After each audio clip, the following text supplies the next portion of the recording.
savoir et comprendre les plus récentes nouvelles qui nous touchent. Tout savoir en 24 minutes.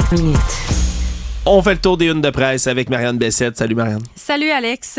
On commence avec un article en première page du Journal de Montréal. Une histoire dégueulasse, oserais-je ajouter. Ouais. Vraiment dégueulasse. Âmes sensibles et gens qui consomment de ce service de santé. S'abstenir, peut-être, vous allez voir, ça va vous lever le poil ses bras. Oui, c'est Francis Pilon qui nous apprend ça ce matin dans le journal. En fait, on apprend que la santé publique mène une enquête présentement pour retrouver des centaines de patients d'un acupuncteur qui a utilisé des aiguilles souillées sur des Québécois, OK? C'est l'histoire de Ghassan Asquero, 78 ans, qui offre des services d'acupuncture depuis quand même 1979. Et là, le conseil de discipline de son ordre l'a condamné à payer 30 000 $ d'amende.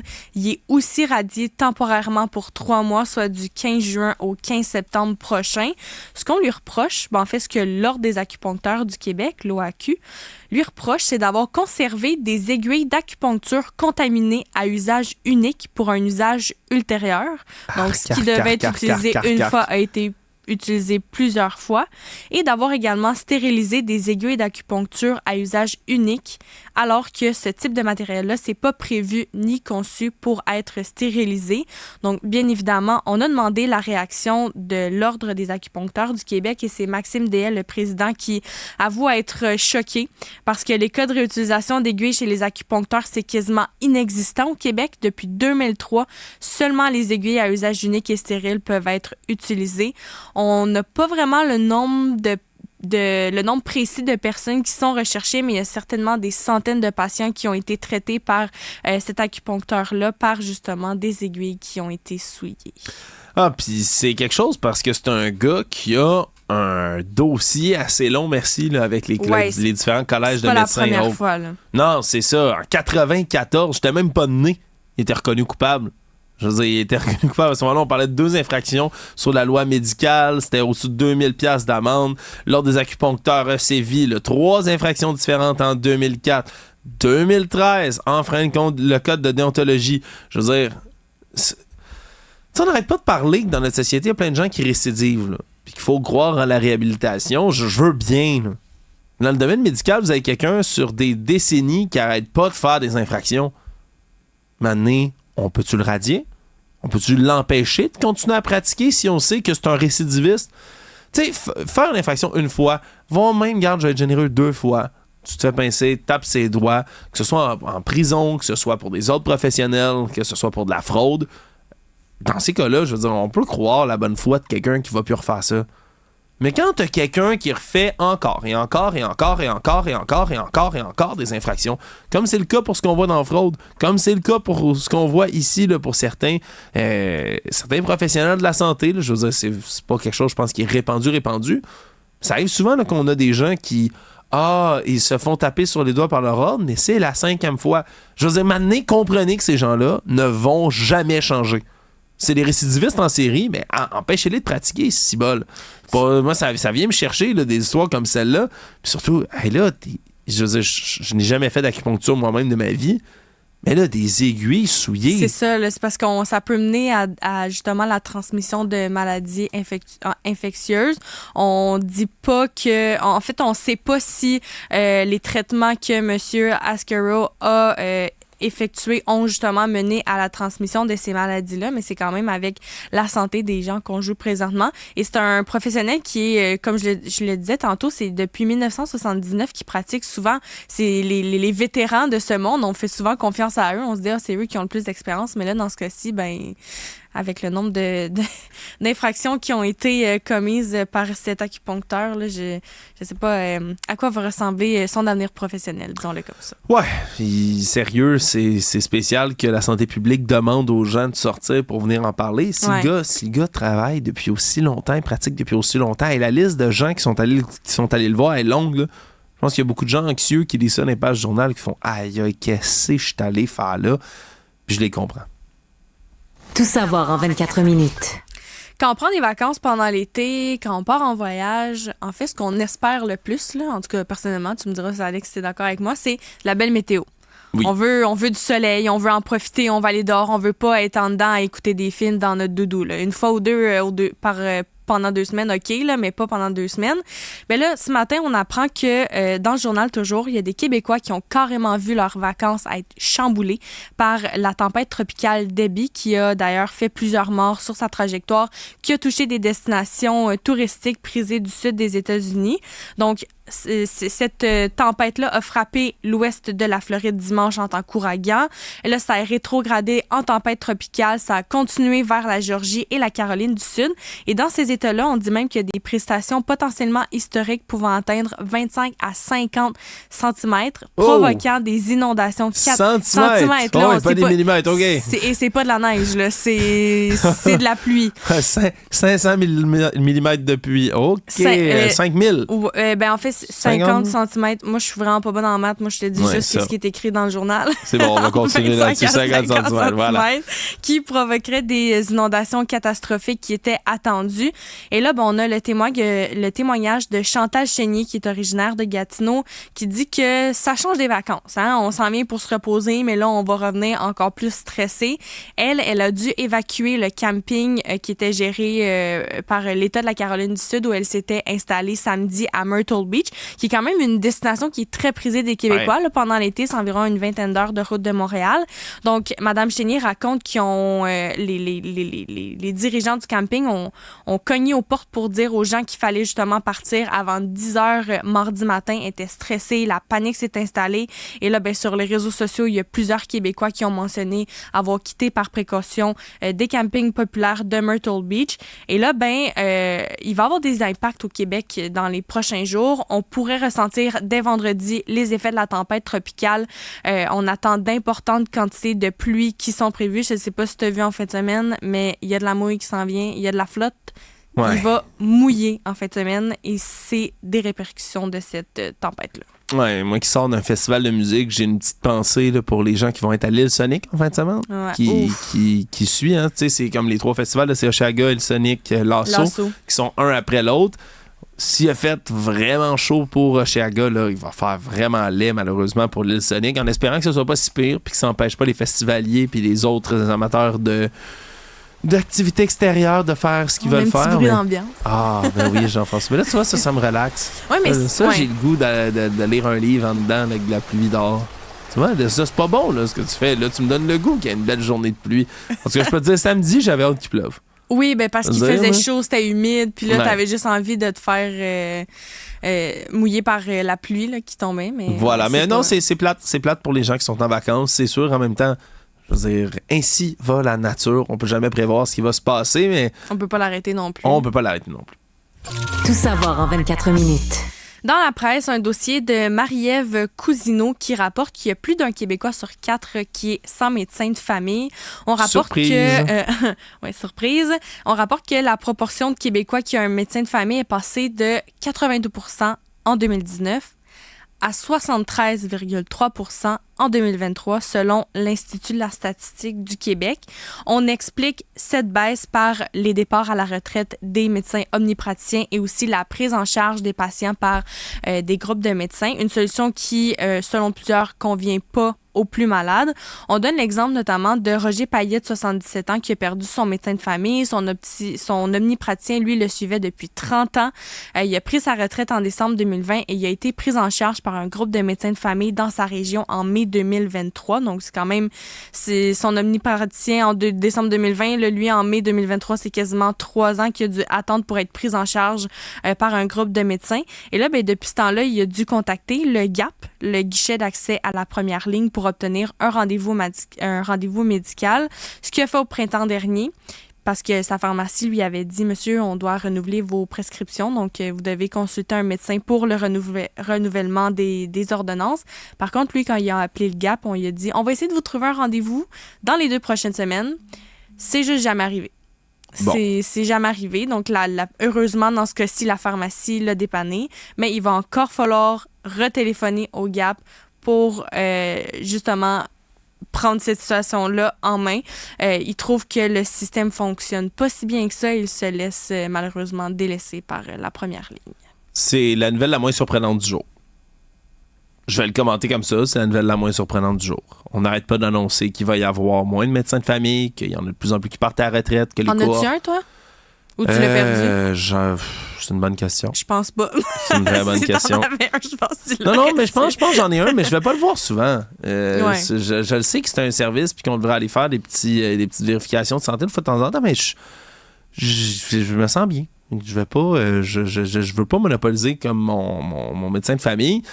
Je trouve ça plate, par contre, qu'on dégrie autant les groupes de médecins de famille comme quoi ça fonctionne pas. C'est plate parce que, selon moi, c'était une initiative qui était prometteuse, mais faut pas baisser les bras. C'est pas parce qu'on essaye quelque chose puis que ça fonctionne pas que tout est un échec puis qu'on doit tout arrêter.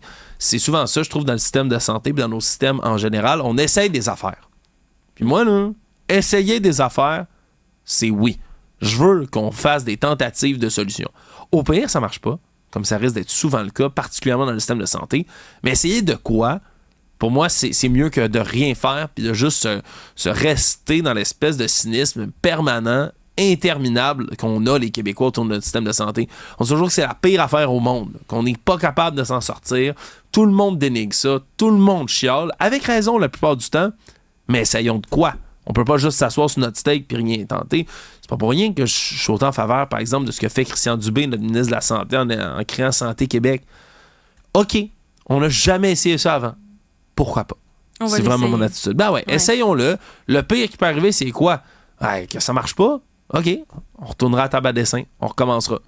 Moi, c'est comme ça que je pense qu'il faut évoluer dans la vie. Il faut qu'on essaye des affaires.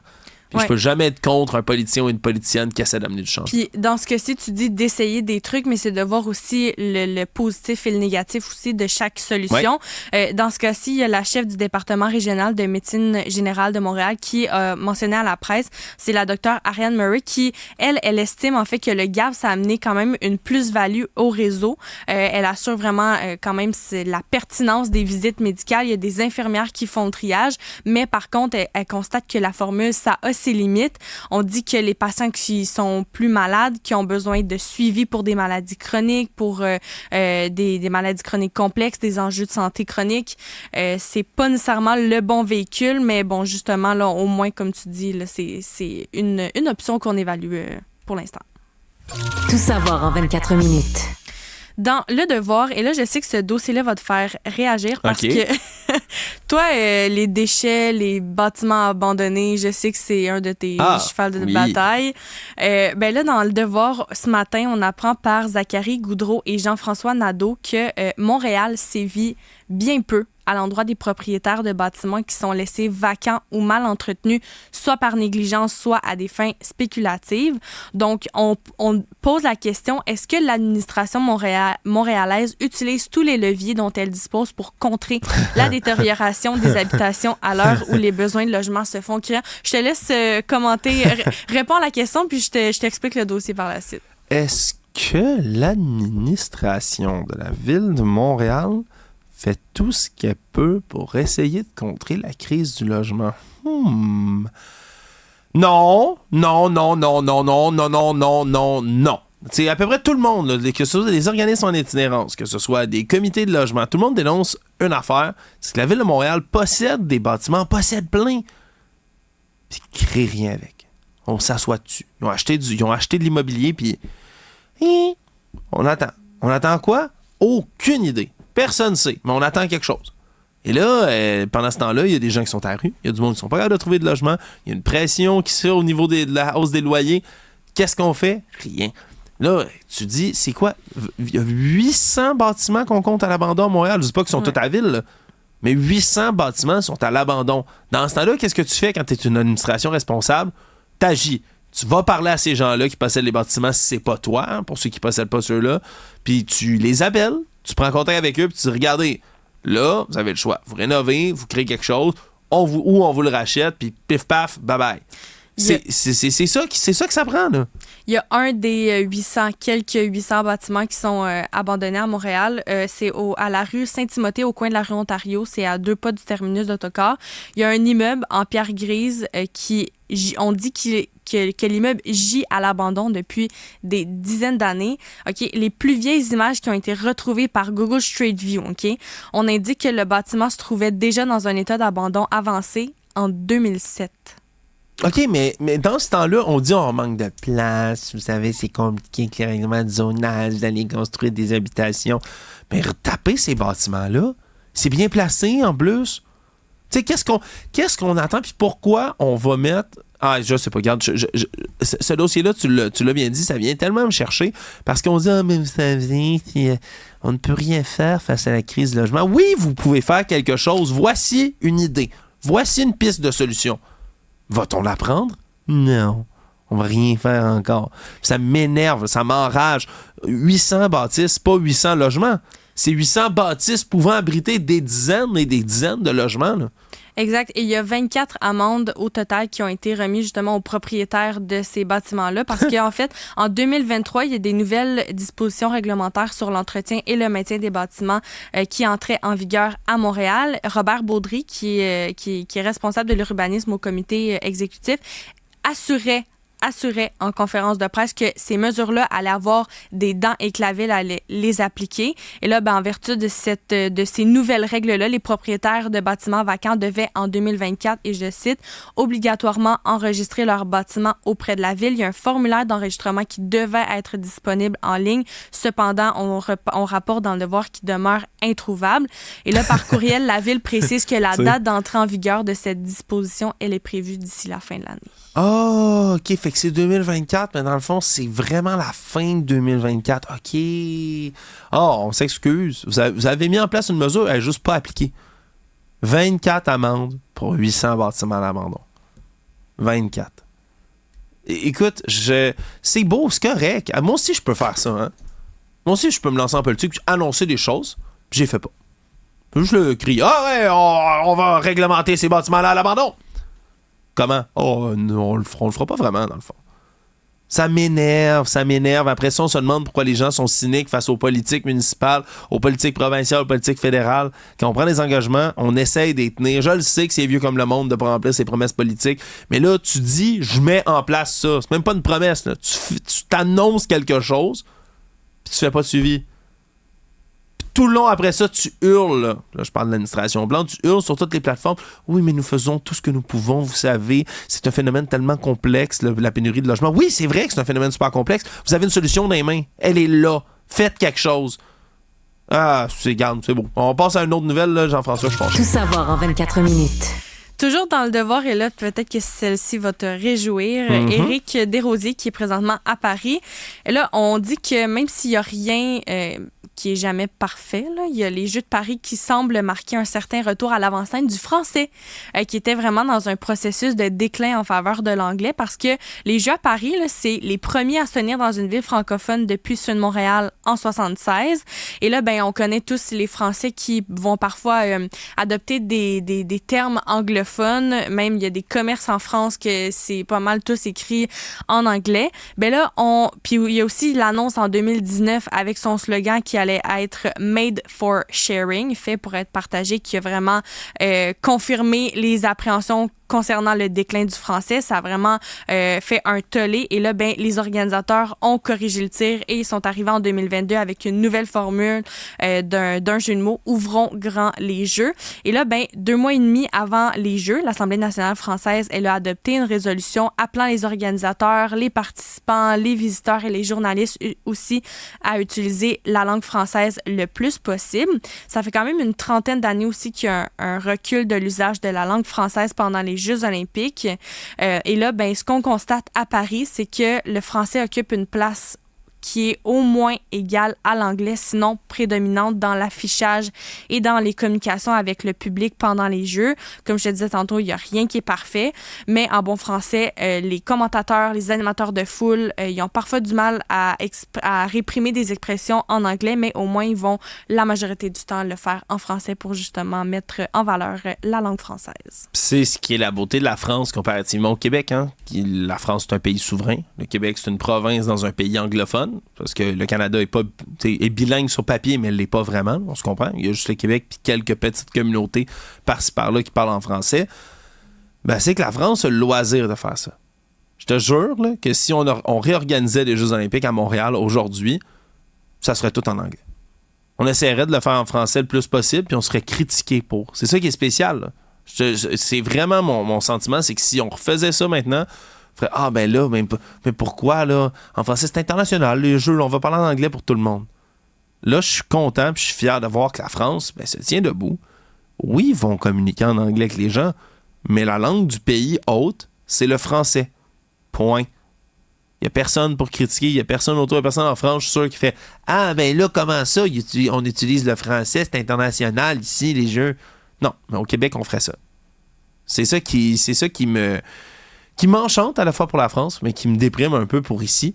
Puis j'espère que tout ça, ça donne un exemple qu'on peut être capable de recevoir les gens dans notre langue. Hein? C'est pas un crime, c'est pas une offense, c'est ce que tous les pays du monde font. Que ce soit juste dans les petits gestes aussi, par exemple, la signalisation pour se rendre à un endroit ou un autre, c'est écrit en français et en anglais, justement pour les gens qui habitent là, pour les gens qui parlent français, nos Québécois qui sont là-bas, et en anglais, parce que, comme tu le dis, c'est international. Donc, il y a quand même plusieurs petites choses qui font avancer le domaine de la langue française. Vive la France!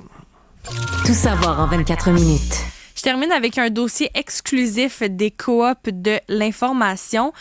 On rapporte, Marc Allard de l'équipe d'enquête des coops de l'information rapporte que les contribuables québécois vont devoir payer 39 millions de dollars de plus pour financer rien de moins que SACLIC. Ce qui fait encore, Alex, alourdir la facture pour la plateforme numérique de la SAC, qui a accumulé beaucoup de ratés depuis son lancement.